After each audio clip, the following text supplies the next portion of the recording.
A palavra de cientista de hoje pertence a Marisa Almeida, investigadora do CIMAR, que recentemente esteve na apresentação de um projeto, e é esse o pretexto também para estarmos aqui a falar de um projeto chamado Nature, coordenado pelo Instituto de Avaliação Ambiental e Investigação da Água, em Espanha, com a participação, obviamente, de instituições portuguesas e do CIMAR. Já lá iremos. Para já, um projeto dedicado, tendo como alvo principal combater as fontes de poluição urbana até às zonas estuarina e costeira, ou mais precisamente tentar a recuperação de zonas que estão contaminadas, por exemplo, com antibióticos, com agentes patogénicos e, enfim, com outras maleitas da natureza. Marisa Almeida, antes de mais, obrigado pela disponibilidade e talvez propunha que começássemos esta conversa por aí.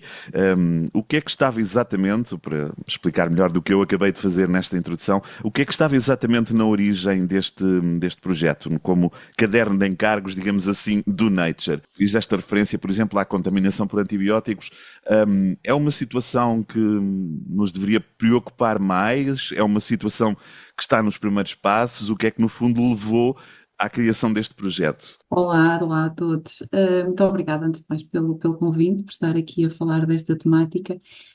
Efetivamente, a questão não tanto dos antibióticos, mas sim da resistência a antibióticos, das bactérias resistentes a antibióticos, os genes de resistências, é algo que nos preocupa e que nos deve preocupar a todos, porque é algo que nos afeta a todos. Se nós tivermos estas resistências, diminuímos a eficácia dos antibióticos, o nosso combate às infecções. Claro. E, portanto, o mote passou exatamente por aqui. Ou seja, nós hoje em dia sabemos que existem nas nossas águas, nos nossos rios, nas nossas ribeiras e até na zona costeira, nas águas do mar, diversos compostos que não deviam lá estar. São chamados compostos emergentes. São emergentes porque são os mais recentes a ter atenção da comunidade científica e a serem monitorizados. São compostos que incluem medicamentos, nos quais temos os antibióticos que são problemáticos, mas como os antilipídicos usados para o colesterol, os psicotrópicos usados para combater as depressões. Temos muitos outros. E a verdade é que eles aparecem e estão muito relacionados connosco, com a nossa sociedade. Atualmente, as estações de tratamento de águas residuais ainda não conseguem remover a totalidade destes compostos. E, portanto, o que acontece é uma emissão contínua de pequenas quantidades destes compostos nos efluentes destas ETAs, mas também em águas não tratadas, que vão parar aos nossos rios, às nossas ribeiras. Pequenas quantidades que depois, ao longo do tempo, se transformam em maiores quantidades e começam a ser, de facto, preocupantes. E já agora, Marisa Almeida, pode-se pensar de imediato, enfim, desleixo nosso como cidadãos, que os atiramos para os nossos... nas nossas casas, não temos cuidado de os entregar nas farmácias, por aí fora, mas não tem só a ver com isso, pois não? Eles não tem. Lá, não só pelo nosso desleixo, não é? Não é só pelos nossos desleixos, não. Tem a ver mesmo com a fisiologia humana. Nós, quando tomamos um medicamento, ele não é totalmente absorvido no nosso corpo. Exatamente. Nós próprios excretamos. Claro. E faz parte, ou seja, não é, digamos assim, não é culpa de ninguém. Nós temos Embora haja uma parte que tem a ver com isso também, não é? Uma parte tem a ver com isso. Sabemos todos que podemos, fiquei cercado, sabemos todos que podemos entregá-los na farmácia, aqueles que não utilizamos, aqueles que estão fora de prazo, não é? Mas há outra parte que de facto não conseguimos evitar. Exato, Sim. Isso é um alerta que nós não podemos de todo deitar medicamentos nas nossas águas residuais, portanto, nada de despejar nada na sanita. Mas claro que sim.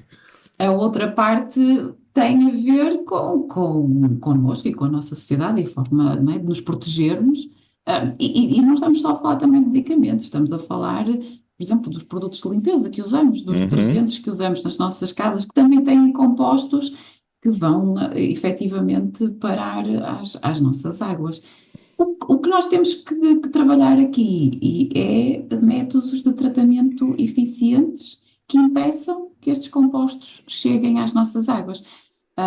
E é aqui que entra este desafio e entra este projeto. Que nasceu o Nature. Ahm, Sim. que procurou novas abordagens, procura desenvolver abordagens que já existiam. Conte-nos lá, Marisa. Sim, o que nós pretendemos aqui é usar o que se chama os Nature-Based Solutions, ou seja, as soluções baseadas na natureza. Ou seja, soluções que tiram partido dos processos que existem naturalmente. Neste caso, estamos a falar de processos de interação entre plantas e toda a comunidade microbiana que existe na raiz das plantas, sejam elas bactérias, sejam eles fungos. Toda esta simbiose que faz com que a planta esteja viva e viçosa, faz também com que estes processos possam degradar estes compostos que nós estávamos agora aqui a falar. Portanto, já há uma capacidade própria da natureza, das plantas, de fazer alguma filtragem. Sim, E, portanto, sim. nós estamos, no fundo, a dar uma ajuda suplementar. Ou vocês procuraram técnicas de dar essa ajuda suplementar. Sim, o que nós procuramos foi perceber esses processos e forma de os potenciar. Ou Sim. seja, como é que nós sabemos que eles ocorrem e depois estratégias para os potenciar. E uma das formas é montarmos nós estes sistemas. Ou seja, nós já temos zonas vegetadas, por exemplo, no estuário, os chamados sapais, estas zonas vegetadas, per si já são filtros ótimos para manter a boa qualidade da água superficial, porque desde que eles estejam em bom estado ambiental, desde que as plantas estejam em bom estado, nós já temos uma parte, já é removido naturalmente. O que nós tiramos partido aqui é criarmos estas zonas, construirmos estas zonas, então são as chamadas zonas úmidas construídas, em que são sistemas que têm por base plantas e organismos, mas que nós construímos como uma obra de engenharia, ou seja, servem ou como um complemento às etas, Sim. ou, portanto, em zonas que têm uma densidade populacional muito elevada, normalmente não é viável estes sistemas per si, porque eles necessitam de uma área muito grande, mas em pequenos aglomerados populacionais, em que muitas vezes não é viável economicamente montarmos uma hectare, estes sistemas podem ser utilizados para tratamento secundário das águas residuais. E, portanto, é uma obra de engenharia, é um sistema de engenharia, tem que ser montado, tem que ser mantido, mas estamos a falar de processos naturais, estamos a falar de áreas verdes, estamos a falar de custos energéticos muito inferiores a um sistema convencional de tratamento das águas, com a vantagem da parte, digamos, como é que eu ia dizer isto? A parte também um bocadinho estética, não é? Porque nós Sim, gostamos de sim, ver sim. verde, nós gostamos, sabe-nos bem. E depois são zonas, sendo verdes, são zonas que também têm outra vantagem de promoção de biodiversidade, porque a partir do momento em que elas são montadas, elas tornam-se zonas de biodiversidade normal, e Atraem, zonas atraem espécies atraem animais e, por animais, exemplo, sim, sim, aves. muito bem, aves por aí fora. Mas uma curiosidade, mas estamos a falar de plantas que filtram a água, absorvam esses componentes indesejados, mas eles não ficam nas plantas? Não, não ficam. E O então? que, o que acontece aqui é que toda esta comunidade de bactérias ou fungos, podem Uhum. existir os dois ou só um deles, estão nas raízes das plantas e, portanto, muitas vezes até a planta não está só na água, está mesmo num solo que fica inundado. Aham. E são estes micro-organismos que vão degradar estes compostos. Estes Vão compostos transformá-los, vão degradá-los, vão sim, sim. Não transformá-los, vão sim. simplesmente retirá-los da água e de Não, repente tínhamos ali uma série de plantas com uma exato. toxicidade preocupante. Exatamente. Não, não. Portanto, a ideia é Percebo. exatamente esta. Se estes chamados filtros verdes, portanto, se estiverem viçosos, em condições de boa saúde, o que acontece é, o primeiro passo é realmente ficarem ali retidos, não é? Adsorvidos nas raízes da planta e naquele sedimento, solo, aquele substrato à volta das raízes, mas depois entra toda esta comunidade microbiana que vai degradar estes compostos. Estes compostos são compostos orgânicos, constituídos por carbono, por oxigênio, por enxofre, por azoto, portanto, que são componentes que os micro-organismos e as próprias plantas precisam para viver. Portanto, o que os micro-organismos vão fazer é quebrar estas cadeias orgânicas, que são cadeias longas, destes compostos orgânicos, indo quebrando cada vez mais estas cadeias, transformando pegando em produtos cada vez mais diminutos, e se tudo funcionar idealmente, chegamos ao fim e temos apenas dióxido de Muito bem. carbono. Há plantas mais propícias, mais eficazes nesta filtragem, nesta degradação destes componentes do que outras? Já estão identificadas? Estão a ser Sim, testadas novas plantas? Qual é o ponto de situação nesta altura, nomeadamente em relação ao projeto Nature?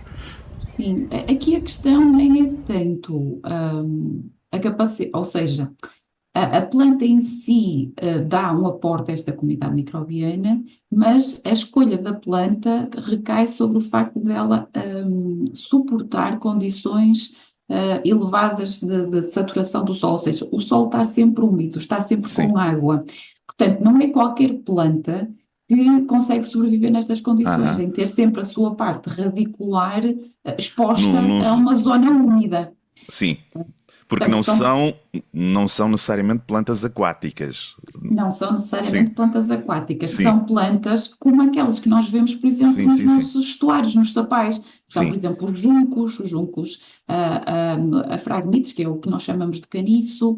Sim, sim. Que Portanto, vimos nas são margens. Sim, sim. nas margens, pensando naquelas ribeiras de água doce que nós temos, as tifas, que são aquelas plantas Uhum. que são umas fitas, temos também umas que são o que nós chamamos em inglês os cattails, que têm aquele pompom castanho que parece Sim, um sim, rabinho sim. de gato. Sim. Portanto, são deste tipo de plantas que elas naturalmente vivem nestes sistemas com muita água, que depois são utilizadas nas zonas úmidas construídas.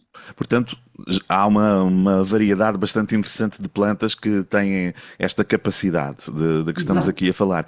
Em alguns casos, no Natures, vocês foram buscar plantas de outras zonas para potenciar aquela que estavam a estudar ou não? Ou, Não, não.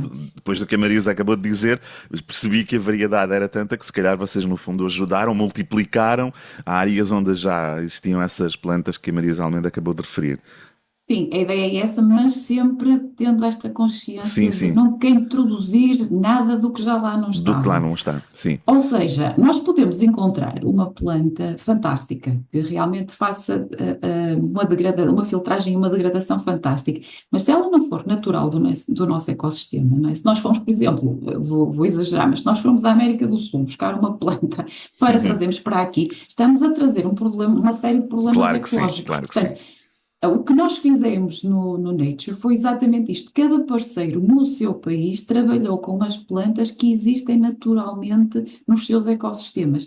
E mesmo nestas zonas úmidas construídas, são plantas do nosso ecossistema, Percebo. adaptadas ao nosso clima. Percebo. Volto um pouco atrás porque queria perceber melhor, termos uma imagem mais detalhada dessas zonas úmidas construídas, como a Marisa Almeida referiu. O que é que vocês criaram exatamente? Reforçaram as plantas que havia, por exemplo, nas margens de um pequeno lago? Ou fiquei com a ideia de que em algumas situações poderiam ter criado quase um outro pequeno lago, ou lago não é bem a expressão correta, uma zona úmida ali ao lado. Uhum. Sim, sim. Portanto, nós temos a parte das naturais, não é? Sim. E essa estamos a falar disso que estava a falar, é potenciarmos mais vegetação, por exemplo, nos sapais, é Uhum. potenciarmos vegetação que já existe naturalmente, mas aí darmos condições para que ela se expanda nos tais ribeiros, nas Tirando margens, algumas invasoras, por exemplo. tirando algumas invasoras, por exemplo, e por outro lado, então as construídas são mesmo construídas, ou seja, é mesmo obra de engenharia, ou seja, é mesmo, tem que ser uma empresa mesmo montar, imagina, é escavar como se escavássemos para uma piscina, Sim. a fazer aquele buraco, impermeabilizar tudo, colocar a canalização da entrada da água e depois esse buraco, digamos assim, é preenchido com uma série de camadas, desde pedra a materiais porosos, por exemplo, argila expandida, areia, onde vamos depois colocar as nossas plantas e em que a água, portanto, para tratamento deste tipo de águas, é sempre subsuperficial, ou seja, nunca temos água à superfície, nunca vemos água. A Uhum. canalização é montada de modo a que a água entre sempre por baixo da superfície e inunda todo o sistema, que depois, portanto, ou seja, é como um hectare. Temos a entrada de água residual e a saída, e temos toda a panóplia de equipamentos. Só que neste caso, o equipamento é um leito de macrófitas, é Muito bem. digamos, uma cama de plantas, digamos assim. E há um motivo porque isso seja assim, não seja e não haja propriamente uma zona de água à superfície. É importante que Sim, isso seja assim para o próprio processo de filtragem que as plantas executam. sim, por um lado, primeiro para evitar cheiros, não é? Sim, claro. E também aquela questão desagradável de quando temos águas paradas e sujas, temos uma série de insectos que nós não gostamos muito, não é? Pronto, começa logo por aí. Portanto, estes sistemas de água à superfície, raramente são usados. E Uhum, depois, porque efetivamente é muito mais eficaz quando a água não está à superfície. Consegue-se controlar muito melhor os processos. Portanto, porque nós ao montarmos estes sistemas, nós vamos controlar os processos de interação das plantas com os micro-organismos e com a água e a sua remoção. Ou seja, são processos que mimetizam o que acontece naturalmente, mas de uma forma controlada. uhum. E que manutenção exige esta técnica? Que manutenção exigem estas zonas criadas artificialmente, estas zonas úmidas? Precisam de água, imagino eu, embora eventualmente possam ser Lá criadas está. já em zonas úmidas, mas Sim, precisam de. não. Sim, A água é a água que nós lá estamos a colocar, é a água contaminada que queremos limpar. Ou sim. seja, nós direcionamos sempre a Não, uma não é necessário tubagem. nenhum reforço, dado que uma coisa era a água que já estaria ali e que vocês vão tratar, outra é a área que criaram ao lado. Portanto, não é necessário alimentar com mais água estas zonas. Não, à partida, se nós tivermos um fluxo constante da Sim, água sim, sim. contaminada a entrar, o sistema vai funcionar normalmente. A manutenção é como qualquer sistema. Uhum, Temos que garantir que os tubos estão todos desimpedidos, que o sistema não está colmatado e, portanto, que a água realmente entra e sai, e que está a entrar suja e a sair limpa. sim. E, para além disso, temos uma questão de manutenção das próprias plantas, ou seja, as plantas vão crescer, não é? Vão se multiplicar. Portanto, tem que haver uma manutenção dessa parte vegetada, tem que ser cortada de tempos a tempos, para mantermos o sistema sempre ativo. Uhum. O projeto terminou, foi apresentado, as conclusões foram apresentadas no início deste mês de novembro de 2024, na Universidade do Porto. Quais foram as grandes conclusões, Marisa Almeida? O objetivo conseguido, diria eu, que em relação ao projeto inicial, ainda É, ficaram algumas pontas por atar.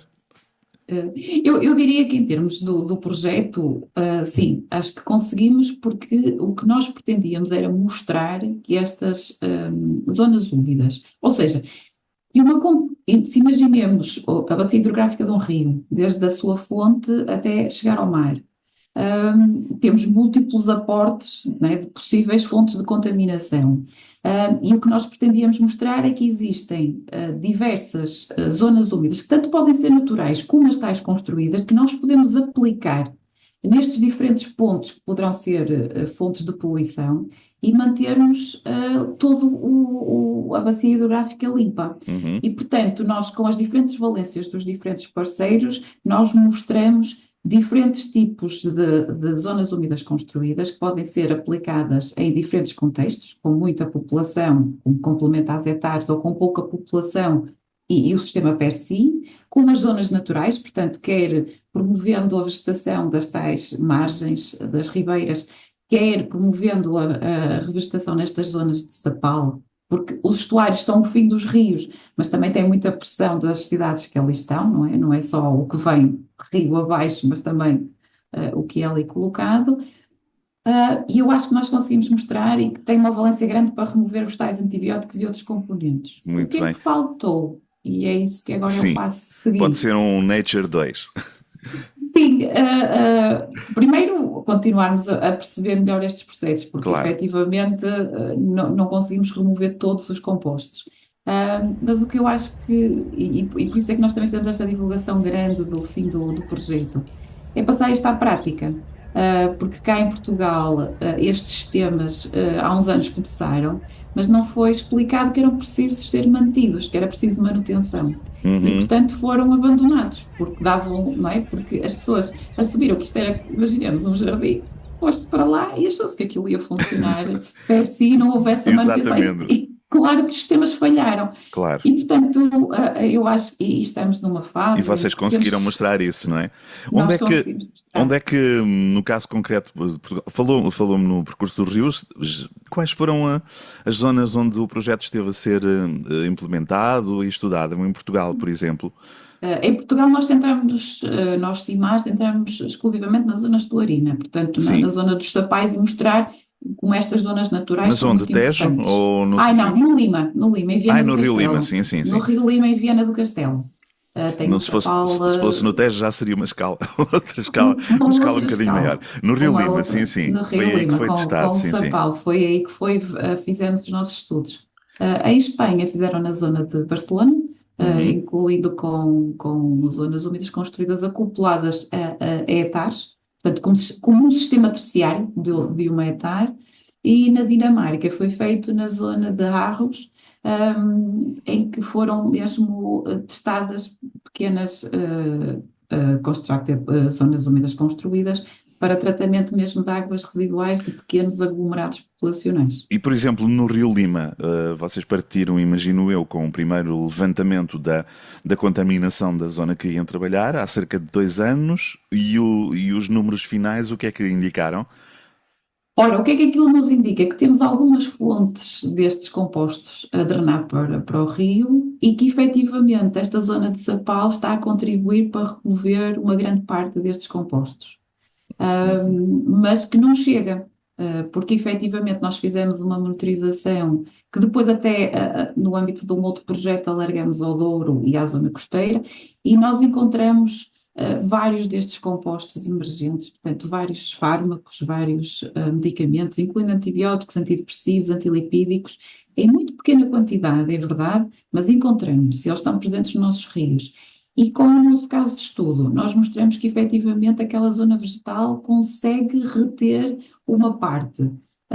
O que agora é preciso é efetivamente aumentar as zonas vegetadas no Sapal, mas também lá está, trabalharmos se calhar um bocadinho nestas ribeiras que estão a drenar para o rio e construir Sim, sim, estas sim. zonas úmidas. Já falámos aqui da Espanha, foi um país parceiro com a sua equipa deste projeto, da Dinamarca. Vejo aqui mais 2 países a que é que se deve esta internacionalização do projeto, nomeadamente a Alemanha e o Mali. Sim. A Alemanha, os parceiros estiveram envolvidos numa outra parte que também é muito importante, que é quando nós aplicamos um sistema de tratamento das águas e queremos remover, seja ele metar convencional ou sejam estes sistemas, nós temos que garantir que o efluente que sai efetivamente não tem estes contaminantes, mas que também não tem toxicidade para os organismos. Ou seja, nós quimicamente é muito difícil monitorizarmos tudo o que lá está, todos os compostos. E, portanto, nós temos que garantir que aquilo que está a ser limpo não tem toxicidade para o meio ambiente. E, portanto, os colegas da Alemanha entraram nesta parte de avaliar esta toxicidade e a redução do risco que Uhum. estes sistemas introduzem, ou seja, nós conseguimos efetivamente reduzir o risco de toxicidade das águas contaminadas ao fazer esta limpeza. Muito E, bem. portanto, este foi o papel dos colegas. Para o Mali, foi uma questão de termos um parceiro para fazermos a transferência deste conhecimento. O que eles lá fizeram foi monitorizar efetivamente os efluentes de 5 hospitais que eles têm lá na cidade, na capital, e verificaram que têm níveis bastante elevados de antibióticos nessas águas. Portanto, essas águas precisam ser tratadas. E o colega vai agora tentar começar a implementar lá destes sistemas, primeiro em E, escala piloto, para tentar remover, e depois, quem sabe, uhum. um dia, a escala. Portanto, a ideia de África foi mesmo a transferência deste conhecimento, porque efetivamente é algo que nós aqui na Europa já conhecemos. Há vários países, como Espanha, a Dinamarca, que já implementam estes sistemas, na Áustria também já há, na Bélgica. Nós espero que agora em Portugal isto chame um bocadinho a atenção e que também comecemos a ter mais disseminação destes sistemas. Mas isto também tem muita aplicabilidade em países que até nem têm tantos recursos económicos como a Europa, Claro, claro, percebo isso. E em porque relação têm a. os Sim. custos muito mais baixos. Uhum. Nas nossas autarquias ou com densidade populacional mais pequena, mesmo que eventualmente já exista ou possa existir outro sistema menos natural, mais tecnológico, este pode ser sempre um sistema que coabita com outros sistemas de Exatamente. filtragem, não é? Uhum. Exatamente, De uma sim. Pode forma ser sempre natural. um complementar sempre. Sim, sim, Ou sim, sim, seja, exato. não há uma solução única, não há, Claro, claro. tem que haver uma adaptabilidade, mas são sistemas que efetivamente nós podemos tirar partido da natureza. Ahm, E tanto quanto percebi, economicamente mais leves, digamos assim, do ponto de vista de exatamente, investimento, exatamente, por do ponto de exemplo, vista de investimento. para uma autarquia. Muito bem, Marisa Almeida, obrigado e espero que o trabalho passe como acabou de dizer. Já percebi que a vossa esperança agora, da equipa que trabalhou nestes resultados, nomeadamente através do CIMAR, que este projeto que foi apresentado agora no início de novembro, não é? Chega a Sim, a decisores, desde decisores autárquicos a outra espécie de decisores e que possam avançar para para a divulgação e para a implementação destas zonas de filtração natural dos exatamente. das nossas zonas aquáticas e dos rios, dos estuários, como referiu. As informações, se alguém nos estiver a ouvir, eu deixo aqui alguns links também, por exemplo, através da Universidade do Porto, é fácil lá chegar, basta procurar por Projeto Nature e vamos encontrar muita informação. Marisa Almeida, Exatamente. obrigado então. Continuação Muito do bom obrigada. trabalho. Obrigada, muito obrigada. Obrigado.